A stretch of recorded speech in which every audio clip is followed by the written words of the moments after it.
ಕರ್ತನಿಗೆ ಮಹಿಮೆ ಉಂಟಾಗಲಿ. ಈ ಒಂದು ಪರಿಶುದ್ಧ ಸನ್ನಿವೇಶದಲ್ಲಿ ಸಂದರ್ಭದಲ್ಲಿ ದೇವರ ವಾಕ್ಯವನ್ನು ನಾವು ಧ್ಯಾನ ಮಾಡುವುದಕ್ಕೆ ನಾವು ಮುಂದೆ ಸಾಗೋಣ. ಕರ್ತನು ವಿಶೇಷವಾಗಿ ದೇವರು ಕೊಟ್ಟಂಥ ಈ ಮೀಡಿಯಾ ಮಿನಿಸ್ಟ್ರಿಯ ಮೂಲಕವಾಗಿ ದೇವರ ವಾಕ್ಯಗಳನ್ನು, ದೇವರ ಟೀಚಿಂಗ್ಸ್ಗಳನ್ನು, ದೇವರ ವಾಕ್ಯದ ಸಂದೇಶಗಳನ್ನು, ದೇವರ ವಾಕ್ಯದ ಚರ್ಚೆಗಳನ್ನು ನಾವು ಧ್ಯಾನಿಸಿ ಈ ಒಂದು ಕಾಲಘಟ್ಟದಲ್ಲಿ ದೇವರ ಸಭೆಗೆ ಉತ್ತಮವಾದಂಥ ಸಂದೇಶಗಳನ್ನು, ಉತ್ತಮವಾದಂಥ ಬೋಧನೆಗಳನ್ನು ಸಮಾಜಕ್ಕೆ, ಸಭೆಗೆ ದೇವರು ಒದಗಿಸಲಿ ಎಂಬುದಾಗಿ ಈ ಮೀಡಿಯಾ ಮಿನಿಸ್ಟ್ರಿ ಮೂಲಕವಾಗಿ ಈ ಒಂದು ಕಾರ್ಯವನ್ನು ನಾವು ನಡೆಸ್ತಾ ಇದ್ದೇವೆ.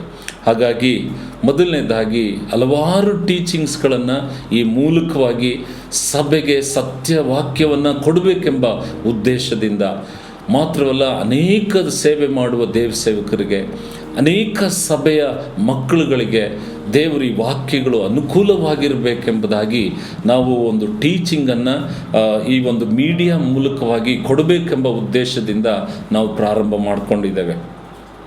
ದೇವರು ಈ ಒಂದು ಸುದೀರ್ಘವಾದಂಥ ಪ್ರಯಾಣದಲ್ಲಿ ಸತ್ಯದ ವಾಕ್ಯವನ್ನು ಟೀಚಿಂಗ್ ಮೂಲಕವಾಗಿ ಸಭೆ ಬಲಗೊಳ್ಳಲಿ, ಕರ್ತನಿಗೆ ಮಹಿಮೆ ಉಂಟಾಗಲಿ, ಒಂದು ದೊಡ್ಡ ಆತ್ಮಿಕ ಉಜ್ಜೀವನ ಈ ಮೀಡಿಯಾ ಮಿನಿಸ್ಟ್ರಿಯ ಮೂಲಕವಾಗಿ ದೇವರು ಕೊಂಡು ತರಲಿ.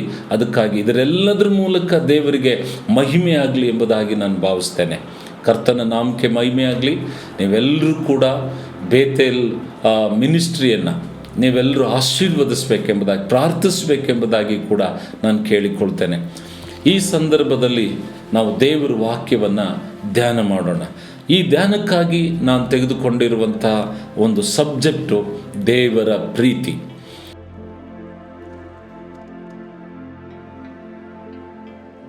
ಈ ಒಂದು ಟೀಚಿಂಗನ್ನು ದೇವರ ಪ್ರೀತಿಯ ವಿವಿಧ ರೂಪಗಳನ್ನು, ವಿವಿಧ ಆಯಾಮಗಳನ್ನು, ದೇವರ ಪ್ರೀತಿಯ ಗುಣಗಳನ್ನು ನಾವು ಧ್ಯಾನಿಸಿ ಇದನ್ನು ನಮ್ಮ ಜೀವಿತದಲ್ಲಿ ಅಳವಡಿಸಿಕೊಂಡು ಸಭೆ ಕ್ರಿಸ್ತನ ಪ್ರೀತಿಯ ಮೌಲ್ಯವನ್ನು ಹೆಚ್ಚು ಮಾಡಿಕೊಂಡು ದೇವರು ಬರುವಾಗ ಸಭೆ, ಸೇವಕರು, ದೇವಜನರು ದೇವರ ಪ್ರೀತಿಯ ಮೌಲ್ಯವನ್ನು ಇಟ್ಟುಕೊಂಡು ಆ ಒಂದು ಜೀವಿತವನ್ನು ನಡೆಸಲಿ ಎಂಬುದಾಗಿ ಆಶಿಸ್ತಾ ಇದನ್ನು ನಾವು ಪ್ರಾರಂಭ ಮಾಡಿಕೊಳ್ಳೋಣ.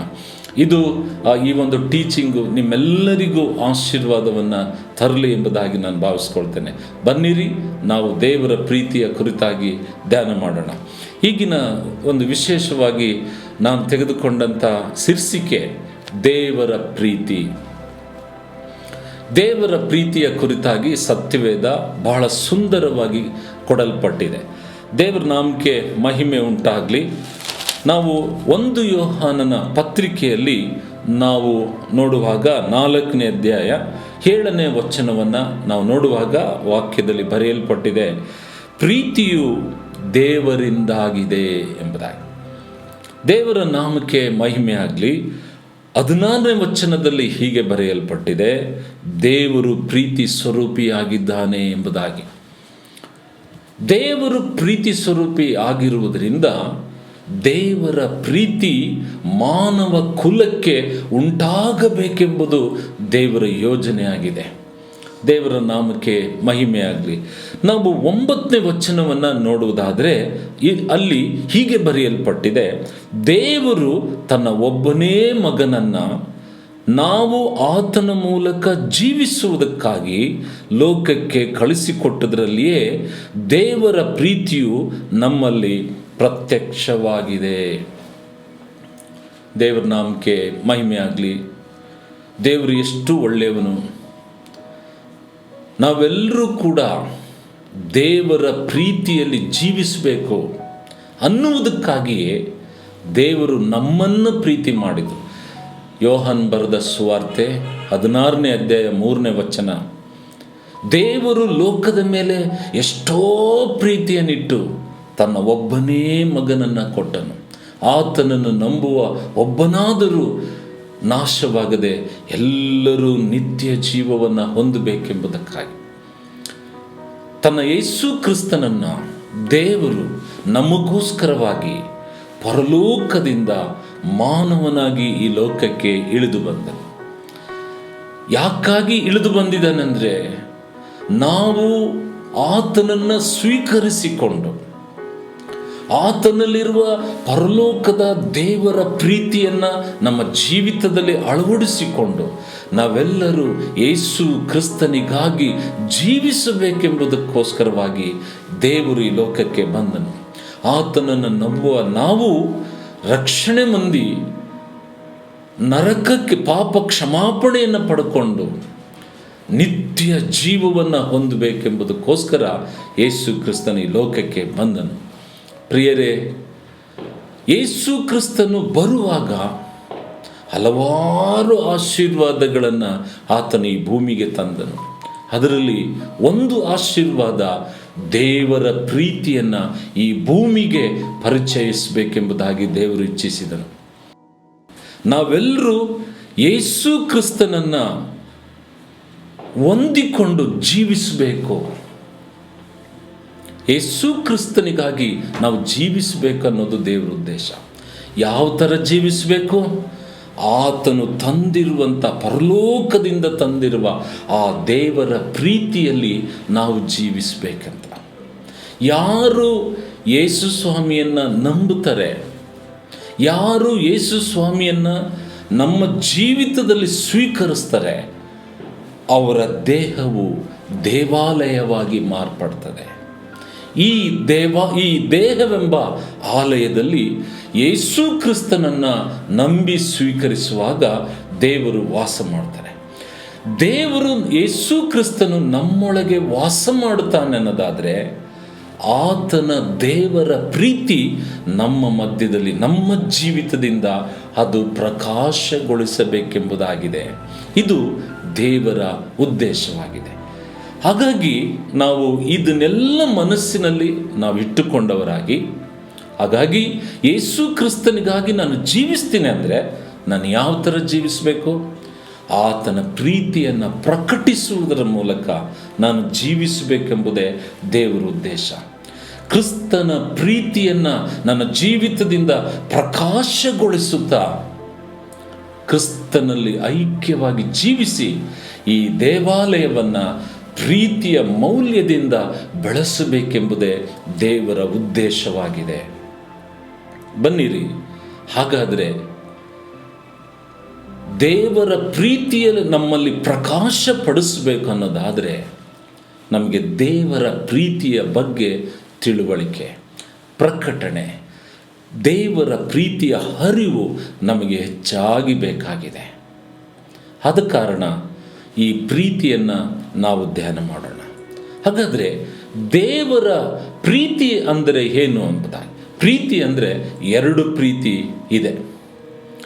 ಒಂದು ಪ್ರೀತಿ ದೇವರ ಪ್ರೀತಿ, ಇನ್ನೊಂದು ಪ್ರೀತಿ ಮನುಷ್ಯರ ಪ್ರೀತಿ. ಇವೆರಡು ಪ್ರೀತಿ ಈ ಭೂಮಿಯ ಮೇಲೆ ಚಲಿಸ್ತಾ ಇದೆ. ಹಾಗಾದರೆ ದೇವರ ಪ್ರೀತಿ ಅಂದರೆ ಏನು ಎಂಬುದಾಗಿ ನಾವು ನೋಡುವಾಗ, ದೇವರ ಪ್ರೀತಿ ಎಂದರೆ ದೇವರ ಅಸಾಧಾರಣ ಸ್ವಭಾವದಿಂದ ಬಂದಿರುವ ಪ್ರೀತಿ ಮಾತ್ರವಲ್ಲ, ದೇವರಲ್ಲಿ ಮಿತಿಯಿಲ್ಲದೆ ಇರುವಂಥ ಪ್ರೀತಿ, ದೇವರ ಪರಿಪೂರ್ಣವಾದಂಥ ಪ್ರೀತಿ ಮಾತ್ರವಲ್ಲ, ಯಾವುದೇ ನಿರ್ಬಂಧವಿಲ್ಲದೆ ಇರುವ ಪ್ರೀತಿ ಮಾತ್ರವಲ್ಲ, ತ್ಯಾಗಮಯವಾಗಿರುವಂಥ ಪ್ರೀತಿಯನ್ನು ದೇವರ ಪ್ರೀತಿ ಎಂದು ಕರೆಯುತ್ತೇವೆ. ಕರ್ತನ ನಾಮಕ್ಕೆ ಮಹಿಮೆಯಾಗಲಿ. God's love is supernatural, unmerited, unconditional, unlimited, perfect and sacrificial, which is the expression of his being. ಕರ್ತನ ನಾಮ ಮಹಿಮೆಯಾಗಲಿ. ದೇವರ ಪ್ರೀತಿ ಈ ಭೂಮಿಯ ಮೇಲೆ ಮನುಷ್ಯನಿಗೆ ಇಲ್ಲದೆ ಆಗಿತ್ತು. ಯಾಕೆಂದರೆ ಆದಾಮ ಅವರನ್ನು ದೇವರು ತನ್ನ ಪ್ರೀತಿಯನ್ನು ಅವರೊಳಗೆ ಇಟ್ಟು ತನ್ನ ನೀತಿಯನ್ನು, ತನ್ನ ಪರಿಶುದ್ಧತೆಯನ್ನು, ತನ್ನ ಪ್ರೀತಿಯನ್ನು, ತನ್ನ ಸತ್ಯದಲ್ಲಿ ಅವರನ್ನು ಉಂಟು ಮಾಡಿದರು. ಈ ಭೂಮಿಯ ಮೇಲೆ ಕ್ರಿಸ್ತನ ಗುಣಗಳೊಂದಿಗೆ ಈ ಭೂಮಿಯಲ್ಲಿ ಅವರು ಆವರಿಸಿಕೊಂಡು ಒಂದು ದೈವಿಕವಾದ ಪ್ರಪಂಚವಾಗಿರಬೇಕೆಂದು ದೇವರು ಆ ಮನುಷ್ಯರ ಮಧ್ಯದಲ್ಲಿ ವಾಸ ಮಾಡುತ್ತಾ ಜೀವಿಸಬೇಕೆಂದು ದೇವರು ಮನುಷ್ಯರನ್ನು ಉಂಟು ಮಾಡಿದರು. ಆದರೆ ಸೈತಾನನು ಆದಾಮ ಅವರೆಂಬ ಮೂಲ ಪುರುಷರ ಮೇಲೆ ದೇವರ ಪ್ರೀತಿಯನ್ನು ವಿರೂಪಗೊಳಿಸಬೇಕೆಂಬುದಾಗಿ ಅವರನ್ನು ಪಾಪದಲ್ಲಿ ಪ್ರೇರಣೆ ಮಾಡಿ ಅವರನ್ನು ವಂಚಿಸಿ ಪಾಪದಲ್ಲಿ ಬೀಳುವಂತೆ ಮಾಡಿದನು. ಹೀಗೆ ಮಾಡುವಾಗ ಆದಾಮ ಅವರು ದೇವರ ಗುಣಗಳನ್ನು ಕಳಕೊಂಡವರಾದರು. ಸೈತಾನನ ದೇವರಿಂದ ದೂರ ಆಗಿ ಸೈತಾನನ ಹತ್ತಿರದಲ್ಲಿ ಅವರು ಜೀವಿಸಲಿಕ್ಕೆ ಪ್ರಾರಂಭಿಸಿದರು. ಸೈತಾನನ ಎಲ್ಲ ಪಾಪದ ಗುಣಗಳು ಆದಾಮ ಅವರಲ್ಲಿ ಬೆಳವಣಿಗೆ ಆಗುತ್ತಾ ಅವನ ಮಕ್ಕಳು ಮೊಮ್ಮಕ್ಕಳುಗಳು ಎಲ್ಲ ಬೆಳೀತಾ ಬೆಳೀತಾ ಭೂಮಿಯ ಮೇಲೆ ಮನುಷ್ಯ ಸಂಕುಲ ಪಾಪದ ಗುಣಗಳನ್ನು ಬೆಳೆಸಿಕೊಂಡು ಬೆಳೀತು. ದೇವರ ನೀತಿ, ಪರಿಶುದ್ಧತೆ, ಸತ್ಯ, ಪ್ರೀತಿ ಇವೆಲ್ಲವೂ ಕೂಡ ದೇವರ ಗುಣಗಳು ಮನುಷ್ಯನಲ್ಲಿ ಇಲ್ಲದೆ ಹೋಯಿತು. ಸೈತಾನನ ಕೆಟ್ಟ ಗುಣಗಳು ಮನುಷ್ಯನೊಳಗೆ ಆವರಿಸಿಕೊಳ್ಳಿಕ್ಕೆ ಪ್ರಾರಂಭವಾಯಿತು. ಹೀಗೆ ನೋಡುವಾಗ ಮನುಷ್ಯರಲ್ಲಿ ಒಂದೇ ಒಂದು ಪ್ರೀತಿ ಉಳಿತು, ಅದು ಮನುಷ್ಯ ಪ್ರೀತಿ. ದೇವರ ಪ್ರೀತಿ ಇಲ್ಲದಾಗಿ ಹೋಯಿತು. ಹಾಗಾದರೆ ದೇವರ ಪ್ರೀತಿ ಅಂದರೆ ಅದು ಅಸಾಧಾರಣವಾದಂಥ ಪ್ರೀತಿ. ದೇವರ ಪ್ರೀತಿ ಅಂದರೆ ಮಿತಿನೇ ಇಲ್ಲದೆ ಇರುವಂಥ ಪ್ರೀತಿ. ದೇವರ ಪ್ರೀತಿ ಅಂದರೆ ಅದಕ್ಕೆ ಯಾವುದೇ ನಿರ್ಬಂಧವಿಲ್ಲದೆ ಇರುವಂಥ ಪ್ರೀತಿ, ಪರಿಶುದ್ಧವಾದ ಪ್ರೀತಿ, ಪೂರ್ಣವಾದಂಥ ಪ್ರೀತಿ, ನಿಷ್ಕಲ್ಮಶವಾದಂಥ ಪ್ರೀತಿ. ಇದು ದೇವರ ಪ್ರೀತಿ.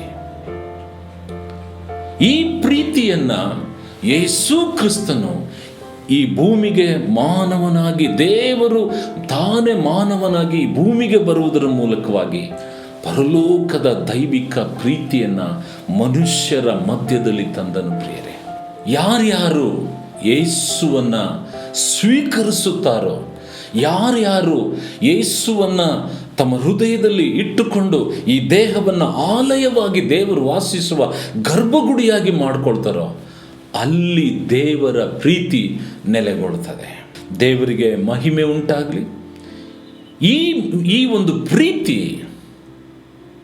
ನಮ್ಮೊಳಗೆ ಕ್ರಿಸ್ತನಲ್ಲಿ ಜೀವಿಸುವುದರ ಮೂಲಕ ಅದು ಪ್ರಕಾಶಗೊಳಿಸಬೇಕೆಂಬುದು ದೇವರ ಉದ್ದೇಶವಾಯಿತು. ಇದು ದೇವರ ಪ್ರೀತಿ. ಮನುಷ್ಯನ ಪ್ರೀತಿ ಇದೆ. ಯಾವುದು ಅದು ಮನುಷ್ಯನ ಪ್ರೀತಿ ಎಂಬುದಾಗಿ ನೋಡುವಾಗ ಫಿಲಿಯೋಸ್ ಎಂಬುದಾಗಿ ಗ್ರೀಕಲ್ಲಿ ಕರೀತೇವೆ. ಲವ್ ಬಿಟ್ವೀನ್ ಫ್ರೆಂಡ್ಶಿಪ್, ಸ್ನೇಹಿತರ ಮಧ್ಯದಲ್ಲಿರುವಂಥ ಪ್ರೀತಿ. ಒಬ್ರಿಗೊಬ್ಬರು ಪ್ರೀತಿಸುವಾಗ ಉಡುಗೊರೆಗಳನ್ನು ಹಂಚ್ಕೊಳ್ತಾರೆ, ಒಬ್ಬರಿಂದ ಒಬ್ಬರು ತೆಗೆದುಕೊಳ್ಳುವುದನ್ನು ಹಂಚ್ಕೊಳ್ತಾರೆ. ಅವ್ರ ಮಧ್ಯದಲ್ಲಿ ಪರಸ್ಪರ ಪ್ರೀತಿಯನ್ನು ಹಂಚಿಕೊಂಡು ಸ್ನೇಹಗಳನ್ನು ಮುನ್ನಡೆಸ್ತಕ್ಕಂಥದ್ದನ್ನು ಈ ಭೂಮಿಯ ಮೇಲೆ ನಾವು ನೋಡ್ತೇವೆ. ಇನ್ನೊಂದು ಮನುಷ್ಯನ ಪ್ರೀತಿ ಇದೆ ಭೂಮಿ ಮೇಲೆ, ಅದು ಕೌಟುಂಬಿಕ ಪ್ರೀತಿ. ಅದನ್ನು ಗ್ರೀಕಲ್ಲಿ ಸ್ಟೋರೇಜ್ ಎಂಬುದಾಗಿ ಕರೀತೇವೆ. ಇದು ತಂದೆ ತಾಯಿ, ಅಣ್ಣ ತಮ್ಮ ಮಕ್ಕಳು, ತಾತ ಮುತ್ತ ಅಜ್ಜಿ, ಈ ಥರದ ಒಂದು ಕೌಟುಂಬಿಕ ಪ್ರೀತಿ ಇರ್ತದೆ. ಮಗ ಮಗಳು, ತಂದೆ ತಾಯಿ, ಆ ರೀತಿಯಾಗಿರುವಂಥ ಒಂದು ಅವಿನಾಭಾವ ಸಂಬಂಧ ಇರುವಂಥ ಒಂದು ಕುಟುಂಬಕ್ಕೆ ಇಲ್ಲಿ ನಾವೇನು ಹೇಳ್ತೀವಿ ಅಂತ ಅಂದರೆ ಇದನ್ನು ಕೌಟುಂಬಿಕ ಪ್ರೇಮ ಎಂಬುದಾಗಿ ಕರಿತೇವೆ, ಫ್ಯಾಮಿಲಿಯಾ ಲವ್ ಎಂಬುದಾಗಿ ನಾವು ಕರಿತೇವೆ. ಇನ್ನೊಂದು ಪ್ರೀತಿ ಮನುಷ್ಯರ ಮಧ್ಯದಲ್ಲಿದೆ. ಗ್ರೀಕ್ನಲ್ಲಿ ಅದನ್ನು ಹೆರೋಸ್ ಎಂಬುದಾಗಿ ಕರೀತಾರೆ. ಹೆರೋಸ್ ಎಂಬುದಾಗಿ ಹೇಳಿದರೆ ಅದು ಫಿಸಿಕಲ್ ಲವ್, ಸೆಕ್ಷುಯಲ್ ಲವ್ ಎಂಬುದಾಗಿ ಕರೀತೇವೆ, ಲೈಂಗಿಕ ಪ್ರೇಮ ಎಂಬುದಾಗಿ ಕರೀತೇವೆ. ಇದು ಮನುಷ್ಯನಲ್ಲಿ ಇರುವಂಥದ್ದಾಗಿದೆ. ಒಬ್ಬ ಸ್ತ್ರೀ ಒಬ್ಬ ಪುರುಷ ಶಾರೀರಿಕವಾಗಿ ಒಂದಾಗಿ ಅವರು ಲೈಂಗಿಕ ತೃಪ್ತಿಯನ್ನು ಪಡೆಯುವಂಥದ್ದನ್ನು ಶಾರೀರಿಕ ಪ್ರೀತಿ ಎಂಬುದಾಗಿ ಕರಿತೇವೆ. ಇದಕ್ಕೆ ಎರೋಸ್ ಎಂಬುದಾಗಿ ಕರಿತೇವೆ. ಈ ಮೂರು ಇದನ್ನೆಲ್ಲವನ್ನು ನಾವೇನಂತ ಕರಿತೀವಿ ಅಂದರೆ ಶಾರೀರಿಕ ಪ್ರೀತಿ, ಕುಟುಂಬ ಪ್ರೀತಿ, ಸ್ನೇಹಿತರ ಪ್ರೀತಿ. ಇದನ್ನಿಷ್ಟು ನಾವೇನು ಹೇಳ್ತೀವಿ ಅಂದರೆ ಸೆಲ್ಫ್ ಇಂಟ್ರೆಸ್ಟಿಂಗ್ ಲವ್ ಎಂಬುದಾಗಿ ಕರಿತೇವೆ. ನಮ್ಮ ಸ್ವ ಇಚ್ಛೆಯ ಪ್ರೀತಿ ಎಂಬುದಾಗಿ ಕರಿತೇವೆ. ಇದು ಮನುಷ್ಯನ ಪ್ರೀತಿ, ದೇವರ ಪ್ರೀತಿ. ಮನುಷ್ಯನ ಪ್ರೀತಿಗೂ ದೇವರ ಪ್ರೀತಿಗೂ ಬಹಳ ವ್ಯತ್ಯಾಸವಾಗಿರುವಂಥದ್ದಾಗಿದೆ. ದೇವರ ಪ್ರೀತಿ ಅಸಾಧಾರಣವಾಗಿದೆ. ದೇವರ ಪ್ರೀತಿ ಮಿತಿಯೇ ಇಲ್ಲದಂಥ ಪ್ರೀತಿಯಾಗಿದೆ. ದೇವರ ಪ್ರೀತಿ ಅದಕ್ಕೆ ಯಾವ ನಿರ್ಬಂಧವಿಲ್ಲದಂಥ ಪ್ರೀತಿಯಾಗಿದೆ. ದೇವರ ಪ್ರೀತಿಯಲ್ಲಿ ಪರಿಶುದ್ಧತೆ ಇದೆ. ದೇವರ ಪ್ರೀತಿಯಲ್ಲಿ ಸತ್ಯತೆ ಇದೆ. ದೇವರ ಪ್ರೀತಿಯಲ್ಲಿ ಯಾವ ಪ್ರತಿಫಲ ಅಪೇಕ್ಷೆ ಇಲ್ಲದಂಥ ಪ್ರೀತಿ ಇದೆ. ಆದರೆ ಮನುಷ್ಯನ ಪ್ರೀತಿಯಲ್ಲಿ ನಿಯಮವಾಗಿದೆ, ಲಿಮಿಟ್ ಇದೆ, ನಿರ್ಬಂಧ ಇದೆ, ಸ್ವಾರ್ಥ ಇದೆ, ಮಿತಿ ಇದೆ. ಹಾಗಾಗಿ ಈ ಎರಡು ಪ್ರೀತಿ. ಹಾಗಾದರೆ ಮನುಷ್ಯನಿಗೆ ಯಾವ ಪ್ರೀತಿ ಬೇಕಾಗಿದೆ ಈ ಭೂಮಿಗೆ ಅಂದರೆ ದೇವರ ಪ್ರೀತಿ ಬೇಕಾಗಿದೆ. ಮನುಷ್ಯನಿಗೆ ಯಾವ ಪ್ರೀತಿ ಬೇಕಾಗಿದೆ ಅಂದರೆ ದೇವರ ಪ್ರೀತಿ ಬೇಕಾಗಿದೆ. ಆ ದೇವರ ಪ್ರೀತಿ ಯಾವುದರಿಂದ ಸಿಗ್ತದೆ ಅಂದರೆ ಕರ್ತನಾಗಿರುವ ಯೇಸು ಕ್ರಿಸ್ತನನ್ನು ನಂಬುವುದರ ಮೂಲಕ, ಆತನನ್ನು ನಮ್ಮ ಜೀವಿತಕ್ಕೆ ದೇವರಾಗಿ ಸ್ವೀಕರಿಸುವುದರ ಮೂಲಕವಾಗಿ ನಮಗೆ ದೇವರ ಪ್ರೀತಿ ಸಿಗುವಂಥದ್ದಾಗಿದೆ. ರೋಮಾಪುರದ ಪತ್ರಿಕೆ 5ನೇ ಅಧ್ಯಾಯದಲ್ಲಿ 5ನೇ ವಚನದಲ್ಲಿ ಹೀಗೆ ಬರೆಯಲ್ಪಟ್ಟಿದೆ: ನಮಗೆ ಕೊಟ್ಟಿರುವ ಪವಿತ್ರಾತ್ಮನ ಮೂಲಕವಾಗಿ ದೇವರ ಪ್ರೀತಿಯ ರಸವು ನಮ್ಮ ಹೃದಯದಲ್ಲಿ ಧಾರಾಳವಾಗಿ ಸುರಿದಿದೆಯಲ್ಲ. ಹಾಗಾದರೆ ಯೇಸು ಕ್ರಿಸ್ತನು ಪ್ರೀತಿ ಸ್ವರೂಪಿಯಾಗಿದ್ದಾನೆ. ಪ್ರೀತಿಯು ದೇವರಿಂದ ಉಂಟಾಗಿದೆ. ಯೇಸುವಿಗಾಗಿ ನಾನು ಜೀವಿಸುವುದಕ್ಕೋಸ್ಕರವಾಗಿಯೇ ದೇವರು ತನ್ನ ಪ್ರೀತಿಯನ್ನು ನಮಗೆ ಕೊಟ್ಟಿದ್ದಾನೆ. ಆ ಪ್ರೀತಿಯನ್ನು ನಾವು ಪ್ರಕಟಿಸಬೇಕಂದ್ರೆ ದೇವರು ತಾನೇ ಪರಲೋಕದ ಅಸಾಧಾರಣ ಪ್ರೀತಿಯನ್ನು, ಮಿತಿಯಿಲ್ಲದ ಪ್ರೀತಿಯನ್ನು, ನಿರ್ಬಂಧವಿಲ್ಲದ ಪ್ರೀತಿಯನ್ನು, ಪರಿಶುದ್ಧ ಪ್ರೀತಿಯನ್ನು, ತ್ಯಾಗಮಯವಾದ ಪ್ರೀತಿಯನ್ನು ದೇವರು ನಮ್ಮೊಳಗೆ ಇಟ್ಟಿದ್ದಾನೆ. ಈ ಒಂದು ಬಲಿಷ್ಠವಾದಂಥ ದೇವರ ಪ್ರೀತಿ, ಸೆಲ್ಫ್ ಇಂಟ್ರೆಸ್ಟಿಂಗ್ ಲವ್ ಅಂತ ಇದೆಯಲ್ಲ, ಅದರ ಮೇಲೆ ದೇವರ ಪ್ರೀತಿ ಆಳ್ವಿಕೆ ಮಾಡಿ ಈ ಭೂಮಿಯಲ್ಲಿ ಶ್ರೇಷ್ಠ ಪ್ರೀತಿಯುಳ್ಳವನಾಗಿ ನಮ್ಮ ಕುಟುಂಬಕ್ಕೆ, ನನ್ನ ಜೀವನಕ್ಕೆ, ನನ್ನ ಕುಟುಂಬಕ್ಕೆ, ನನ್ನ ಸಭೆಗೆ, ಸಮಾಜಕ್ಕೆ ದೇವರ ಪ್ರೀತಿಯನ್ನು ನಾನು ಯೇಸುವನ್ನು ನಂಬೋದರ ಮೂಲಕವಾಗಿ ನನ್ನೊಳಗಿರುವಂಥ ಆ ದೇವರ ದೊಡ್ಡ ಪ್ರೀತಿಯನ್ನು ಪ್ರಕಟ ಮಾಡಬೇಕನ್ನುವುದೇ ದೇವರ ಉದ್ದೇಶವಾಗಿದೆ. ಇದು ನಿಜವಾದ ಪ್ರೀತಿಯಾಗಿದೆ. ಕೀರ್ತನೆ 36ರಲ್ಲಿ 10ನೇ ವಚನ ಹೀಗೆ ಹೇಳ್ತದೆ: ನಿನ್ನನ್ನು ಅರಿತವರಿಗೆ ನಿನ್ನ ಪ್ರೀತಿಯನ್ನು ಯಾವಾಗಲೂ ದಯಪಾಲಿಸುವ ದೇವರು. ಯೇಸು ಸ್ವಾಮಿಯನ್ನು ಯಾರು ತಿಳ್ಕೊಂಡು ಮುಂದೆ ಸಾಕ್ತಾರೆ ಅವರಿಗೆ ದೇವರ ಪ್ರೀತಿಯು ಅವರಿಗೆ ಕೊಡೋಣವಾಗಿರ್ತದೆ. ಕರ್ತನಿಗೆ ಮಹಿಮೆ ಉಂಟಾಗಲಿ. ಮಾತ್ರವಲ್ಲ, 1 ತಿಮೋತಿ 1ನೇ ಅಧ್ಯಾಯ 14ನೇ ವಚನದಲ್ಲಿ ದೇವರು ತಾನೇ ತನ್ನ ಕೃಪೆಯಿಂದ ನಮಗೆ ಪ್ರೀತಿಯನ್ನು ಉಚಿತವಾಗಿ, ಕೃಪೆಯಾಗಿ ದೇವರ ಪ್ರೀತಿಯನ್ನು ನಮಗೆ ಕೊಟ್ಟಿದ್ದಾನೆ. ಕರ್ತನಿಗೆ ಮಹಿಮೆ ಸಲ್ಲಲಿ. ಈ ಒಂದು ಪ್ರೀತಿಯನ್ನು ನಾವು ಅರಿತುಕೊಂಡು ಜೀವಿಸುವುದೇ ನಿಜವಾದಂಥ ಪ್ರೀತಿಯಾಗಿದೆ. ಹೀಗೆ ನಾವು ಮುಂದೆ ಸಾಗೋಣ. ಈ ಒಂದು ಪ್ರೀತಿಯನ್ನು ನಾವು ಪರಿಚಯ ಮಾಡಿಕೊಳ್ಳುವುದರ ಮೂಲಕವಾಗಿ ಪ್ರೀತಿಯ ಒಂದು ಟೀಚಿಂಗನ್ನು, ದೇವರ ಪ್ರೀತಿಯ ಒಂದು ಟೀಚಿಂಗನ್ನು ನಾವು ಧ್ಯಾನಿಸುತ್ತಾ ಭಾಗವಾಗಿ ಧ್ಯಾನಿಸುತ್ತಾ ನಾವು ಮುಂದೆ ಸಾಗೋಣ. ಕರ್ತನು ನಿಮ್ಮನ್ನು ಆಶೀರ್ವಾದವಾಗಿ ನಡೆಸಲಿ. ಕರ್ತನ ಅಸಾಧಾರಣ ಪ್ರೀತಿಯನ್ನು ನಾವೆಲ್ಲರೂ ಪ್ರಕಟಿಸಬೇಕೆಂಬುದಾಗಿ ದೇವರು ಉದ್ದೇಶಿಸಿದ್ದಾನೆ. ನಾವು ಪ್ರತಿ ದಿನ ಈ ಪ್ರೀತಿಯನ್ನು ನಾವು ಹೆಚ್ಚು ಮಾಡಿಕೊಳ್ತಾ, ಈ ಪ್ರೀತಿಯನ್ನು ಕಾಯ್ದುಕೊಂಡವರಾಗಿ ನಾವು ನಮ್ಮಲ್ಲಿರುವ ಮನುಷ್ಯ ಪ್ರೀತಿಗಿಂತ ದೇವರ ಪ್ರೀತಿಯನ್ನು ನಾವು ಕೊಡಲಿಕ್ಕೆ ಶಕ್ತರಾಗ್ತೇವೆ. ಇದು ನನ್ನಿಂದ ಆಗಲ್ಲ, ಆದರೆ ದೇವರಿಂದ ಸಾಧ್ಯವಾಗ್ತದೆ. ಆ ಪ್ರೀತಿಯನ್ನು ಹಂಬಲಿಸುವಾಗ, ಪ್ರೀತಿಗಾಗಿ ಜೀವಿಸುವಾಗ, ಪ್ರಾರ್ಥಿಸುವಾಗ ನಿಜವಾದ ಪ್ರೀತಿಯ ಜೀವನವನ್ನು ನಾವು ಕೊಡಲಿಕ್ಕೆ ಶಕ್ತರಾಗಿದ್ದೇವೆ. ಕರ್ತನು ಈ ಮಾತುಗಳನ್ನು ಆಶೀರ್ವದಿಸಲಿ. ಆಮೇನ್.